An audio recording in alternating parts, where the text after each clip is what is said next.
A good day, Brooklyn principals. In the interest of time, thank you for this. Excuse me. Thank you for making yourself available to listen to this presentation on the formula. I want to get right to it in the interest of time, and just say quickly that what differentiates this quasi-engineering E-STEM curriculum, which we'll talk about later what E-STEM is in two terms. One is called a disruptive innovation, and the other is called a unicorn. The formula is the only program on the market that talks about this and gives your students tools to create this. These two things, disruptive innovation and unicorn company, are the North Star of the entire international corporate world. Every company is obsessed with these two things, and these two terms are only taught at the Ivy League level. And what that does is it almost guarantees that the top 1% who send their children to these schools will always be in control. It's almost like economic epigenetic coding. And it guarantees that young black and brown kids especially will always be beholden to this top 1% who really don't care about them for a job. And basically a disruptive innovation is like a product like Uber or Netflix. The term is very aggressive. It basically destroys an industry and rebuilds a whole new one in its place, making the creator of the disruptor a billionaire. Engineers, 99.9% of the times, are the ones that create these things. You can see here Elon Musk, he disrupted the car and energy industry with his cars. Bill Gates disrupted the way we transfer information and store information and present it with Microsoft Windows. And everybody knows Steve Jobs has disrupted a number of industries, including music, the way we communicate with cell phones. I mean, he's changing the dynamic of our lives, even in death. And Warren Buffett is the godfather of value investment, which is the basis of everything, and which is something else we discuss in the program. Critically important, valuations, everything is value. The entrepreneur says that value, basically, success is about creating and selling value. If you don't have any understanding of what value is, it's literally impossible to create it and sell it. So, and then a unicorn company, is basically a company that's doing $1 billion in revenue. Engineers, and this is why, these guys are billionaires. This is not discussed at the publics anywhere else but in the Ivy League. Public school students don't even know this thing exists. And if they don't know something exists, it's literally impossible to create it. So what I'm trying to do is disrupt the education market and make sure that all of the bottom 99.9% of kids that don't know anything about this can now compete with the Ivy League. I am an electrical engineer. I went to Northeast University, the same school that Sean Fanning went to. He's the one who created Napster and helped Mark Zuckerberg take Facebook and make it what it is. In a movie, Justin Timberlake played his character. He went to the same school as me, studied the same engineering program as me, and I had to learn this through the School of Hard Knocks because at Northeastern, they kept this a secret from us as well. That's why I'm doing this. I want to teach all black and brown students how to disrupt industries and play at the highest possible level of the corporate world. This is mathematically, from an E-STEM perspective, E stands for entrepreneurship mixed with STEM, is that money is equal to value over time. And a lot of the kids, that's what they want. They want to know how to make money. If you look on Instagram right now, 99% of the little girls that are on there doing whatever they're doing, twerking or modeling or having millions of followers, they call themselves entrepreneurs.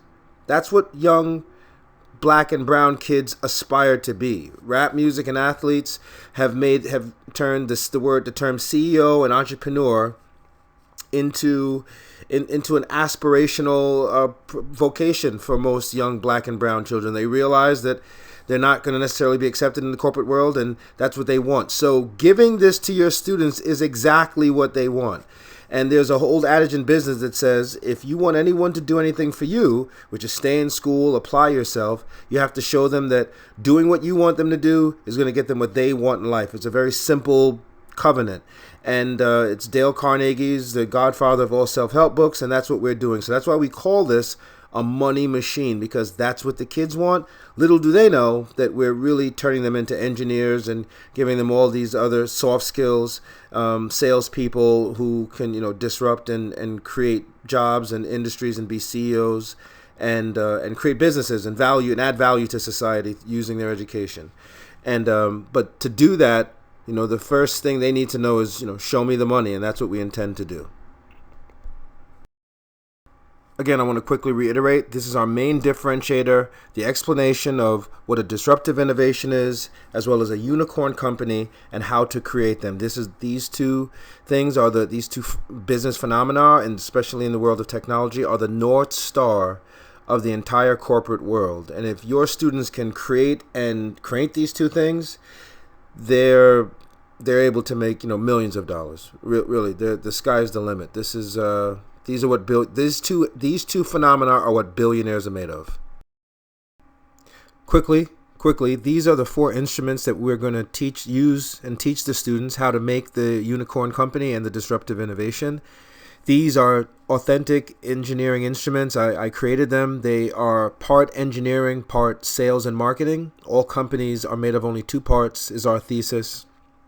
The part that engineers the product and the part that sells it, which means that the students have to be able to do the same, and they not only have to be able to create a product and sell it, but they have to be able to sell themselves along with it, which opens up a whole can of worms to other literacies, social and emotional learning, emotional intelligence that are that are paramount to a student, especially a minority student or quote unquote underserved populations, for their success in the corporate world.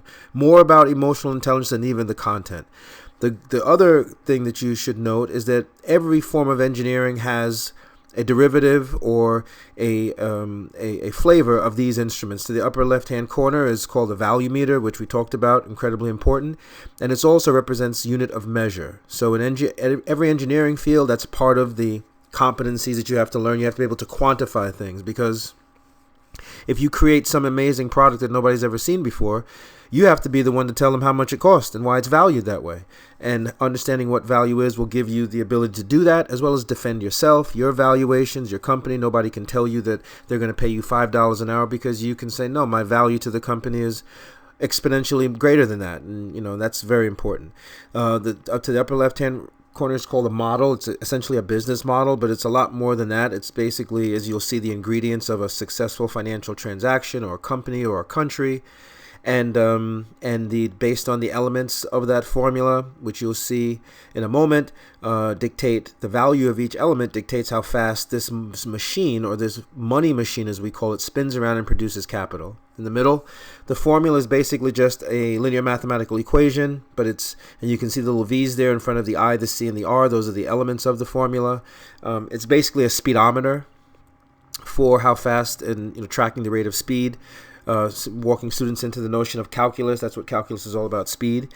And then to the bottom is a logic statement, which a computer programming, coding is all based on logic. Engineers design things with logic. So what we're able to do, which none of my competitors can do, is teach students how to think like an engineer and watch themselves think. They can take other products and reverse engineer them and figure out how the inventor, what they were thinking when they came up with the idea.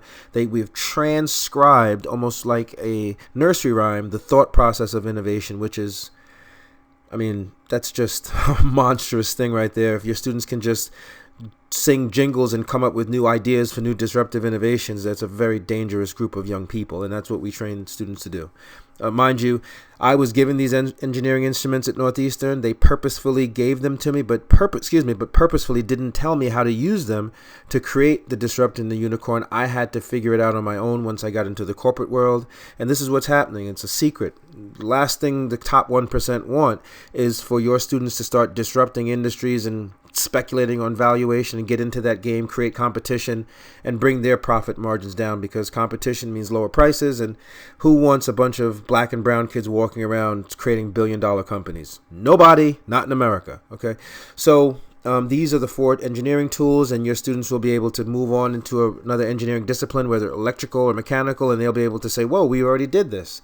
I can't tell you how many people or how many young people I talk to that say, hey, I'm in P-Tech or I'm in some other engineering program, right? And they're like, but I don't know what I'm studying. I don't know why I'm doing this, and I don't want to drop out because I don't want to disappoint everybody, but I don't like engineering anymore. Well, if you're not teaching kids to disrupt and create unicorns, you're not teaching them engineering. You're teaching them to be a technician, and that's why they don't like it. But once they find out what these things are, and once they find out how to use these tools to create these things, who doesn't want to be a billionaire like Elon Musk or these guys. They're rock stars, right? So our kids need to play in that game too. And these are introductory, watered down engineering tools that your students can use to make themselves, hopefully billionaires and bring business and industry to our communities. All right, here, another quick analogy just to drive the point home. In the same way that everybody's always seen this, hydrogen and oxygen come together to make water, right? It's a behavioral model, meaning behavioral models are critically important in every industry. They visually show you how a specific phenomena behaves, and modeling and behavior is the key to scientific discovery. There's a whole host of things we can do with just those two terms, behavioral model. So in the same hydrogen and oxygen, H2O is a famous behavioral model for the successful risk-free manufacturing of water. And our thesis is that information, commodities, and relationships are the elements of a successful financial transaction, the framework of a successful company, and the framework of a country as a company. Every country is essentially a company. So you can use this model to reinvent and dissect and diagnose and re-engineer any of those three phenomena: a successful financial transaction, a company, and a country. And that's a very powerful tool. So just to give you an understanding of what the formula is, that's a very helpful way to think about it.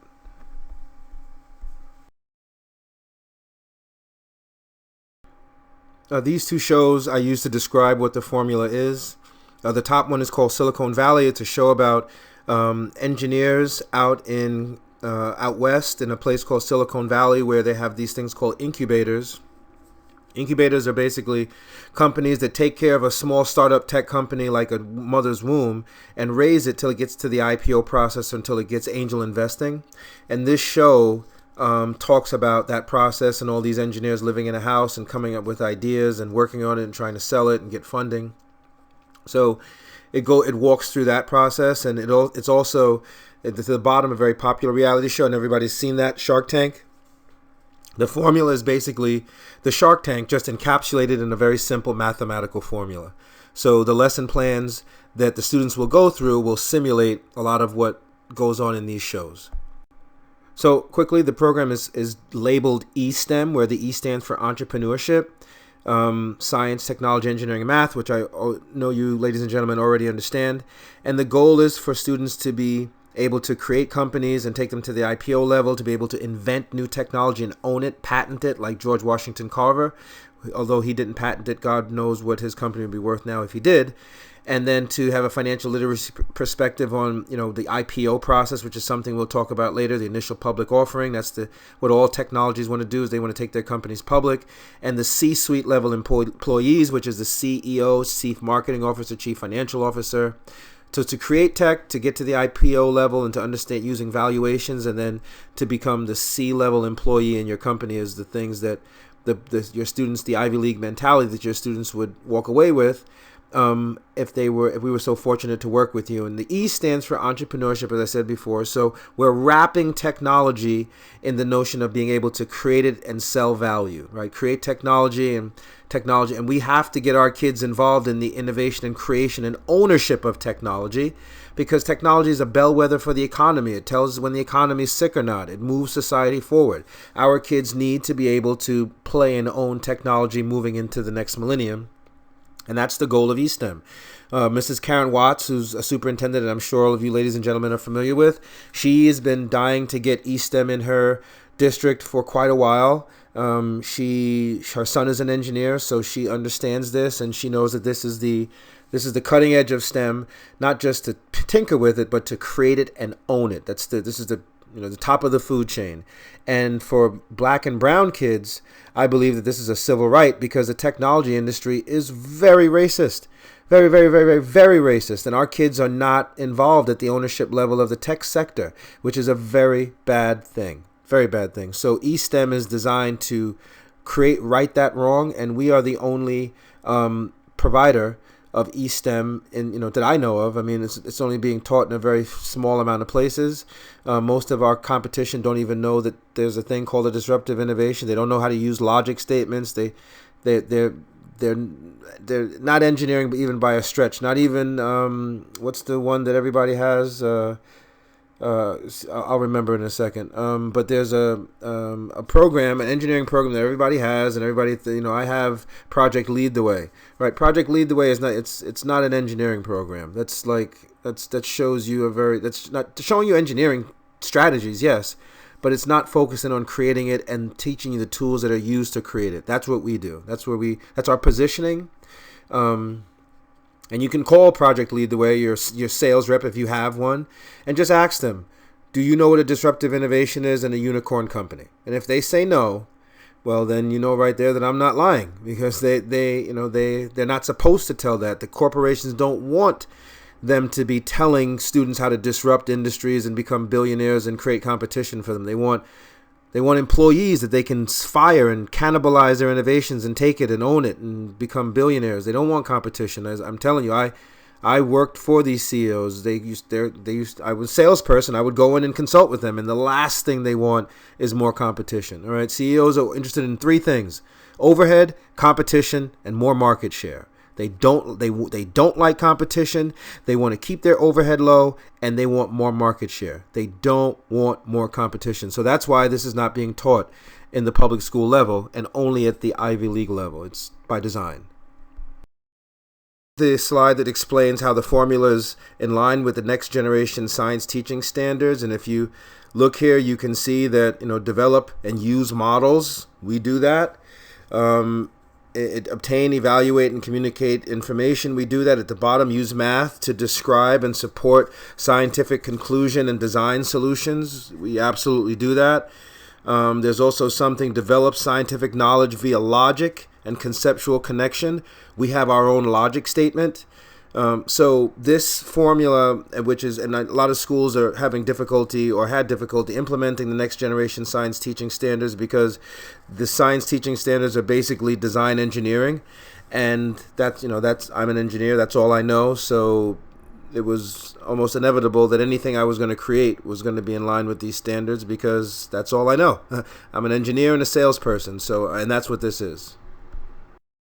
This slide speaks to what you get. You get the book, the formula of the book, the audio book, the ebook, as well as the hard copy for your students. The cover is really cool because it has a picture of a guy on a motorcycle flying down Wall Street wearing a suit on a moped or like a lawnmower, and instead of the grass coming out of the bottom of the lawnmower, there's money. So people tend to love the cover. And the students, again, learn that they think they're going to learn to make a money machine, which they are. That's what a company is.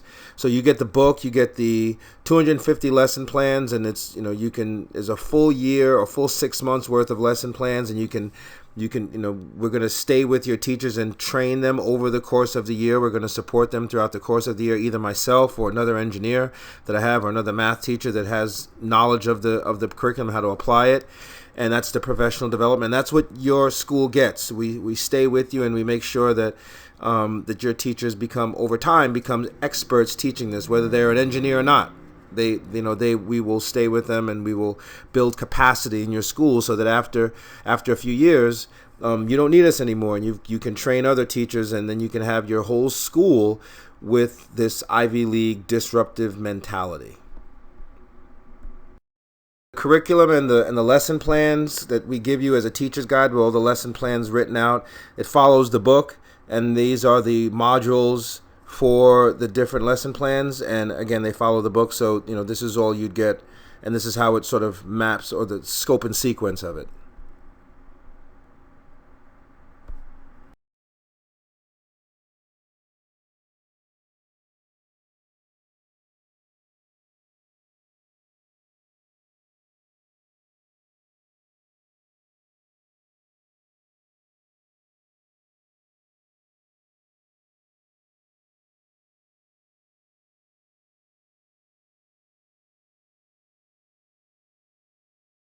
Formula is 1/2 engineering and 1/2 sales. They say that sales is a theater for marketing and advertising, and these are some of the exercises in the curriculum and the lesson plans that your students will learn to apply from a marketing perspective. So, for instance, in about a day, we can teach them to write a fully blown television commercial for the Super Bowl, and that's pretty cool. These are the technological literacies.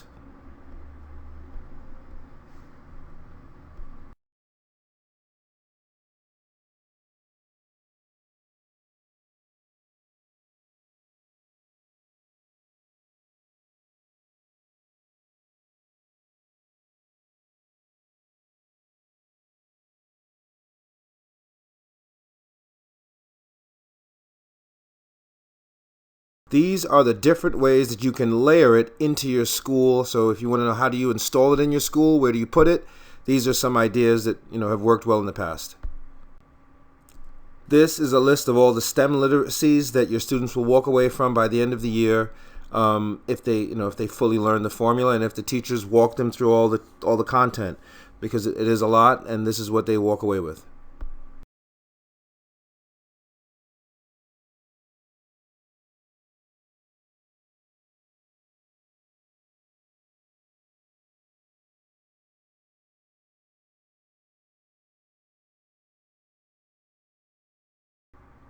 These are all the 21st century literacies and outcomes that your students will walk away with, because entrepreneurship gives us license to develop all of them.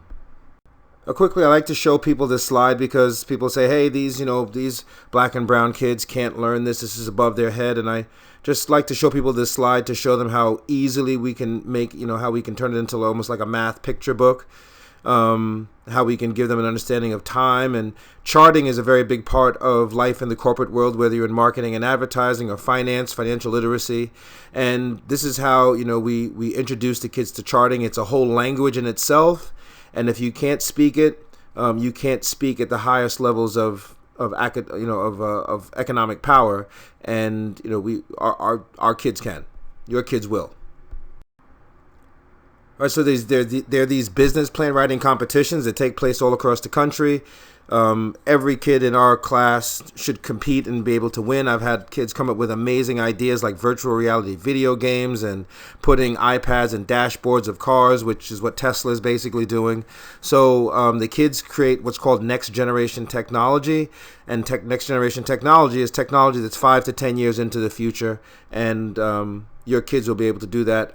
In the past, our kids have, and they've come up with amazing ideas. And it's just that the schools didn't follow through and let them compete in these competitions. They can win like $20,000, $100,000. Their self-esteem would go through the roof if they did this. I encourage you to do this. Because the model is essentially the framework of a business plan and a business model, the kids can do all these writing exercises. At the end of the class, they're going to write a fully blown business plan. They're going to use the formula and the model as a lens to understand how to do that. They'll be able to write it. Each one of them will be able to write a fully blown business plan if they're taught the formula in its entirety. Once they start talking about valuations and return on investment, which is the lexicon of the program and the lexicon of any successful corporate executive, they'll be able to run circles around anybody. They'll get a job anytime they want. Getting a job will be the least of their worries.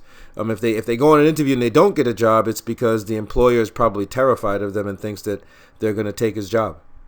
Because it's project-based and group-based, the kids will do presentations to board members as if they're a small company that is trying to present to a wealthy billionaire who wants to invest in a new tech startup, and they're trying to get an angel investor. They'll be able to do that, and those are the exercises that they go through in the class.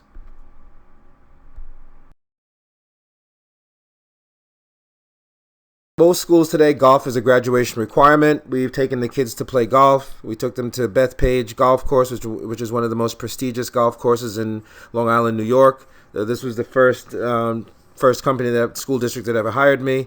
The kids loved it. We got them carts, and the reason why this is significant is that in most colleges, golf is becoming a graduation requirement, because a lot of these large-scale deals are not closed in the boardroom; they're closed on the golf course. So this is the sport of money, and we see no reason why we can't start the kids early and get them to be able to at least drive at least 200 yards or whatever. So if you buy the program, which I hope you do, this is a very cool day for the kids. You can get them golf instructors to show them how to tee off and get them ready and let them know that this is real, and they'll be closing deals on the golf course. So it's very cool for them. Again, as we're trying to wrap up, this is eSTEM, where we're mixing entrepreneurship and STEM to the end of creating what's called a disruptive innovation and a unicorn company, and catapulting quote-unquote minority students into the top echelons of the C-suite employee level and having them create companies instead of sniveling around hoping they're going to get a job for people that, there's unfortunately a lot of racism in the tech sector. There are no black tech companies. I don't even want to go on for days. because I don't want to be a Debbie Downer. But quickly, if you diagnose a society or a neighborhood, and if 60% of the people in the neighborhood don't own the businesses in that neighborhood, that is the economic definition of a very unpleasant word called a ghetto. So we want to turn that dynamic around on its head. We want to start, adding value to the community and bringing jobs and disrupting in our communities so that we can build that's obviously the end goal. This is not just something that the kids want. It's good for the community. It's good for, the taxpayers. More taxes the kids can pay, or the people in the neighborhood can pay, the less need there is for police. And there's a whole host of social anomalies and psychoses that come out that will be hopefully, evaporate once entrepreneurship and eSTEM becomes a standard throughout education throughout the country, especially in our communities. Last thing to close the formula, the three main skill sets are the ability to engineer, to diagnose like a scientist, and to sell like a sell like a salesperson. The great entrepreneurs, like the infamous Steve Jobs up there in the upper left-hand corner, he could do all three. He could engineer, he could scientifically discover, and there's a difference between those two things. And then he was dynamic enough to get up on stage and sell his product. That is the quintessential entrepreneur. Those three skill sets make your students incredibly dangerous. And all of the skills that you're looking for, whether it be 21st century or next generation science teaching standards or emotional intelligence, all of those skills, your students will get an opportunity to develop those skills and have license to develop those mental muscles throughout the lesson plans that we have designed here. The fact that it's technology and engineering and all that stuff is great, but the breadth of it and the depth of it is what's really cool. And I hope you'll give us a shot. If you have any other questions, I would love to speak with you individually and make sure you're comfortable before hopefully we're fortunate enough to move forward with your school, and make sure you're absolutely comfortable and secure in what you're going to be getting for your school, the district, as well as the students. Thank you so much for your time.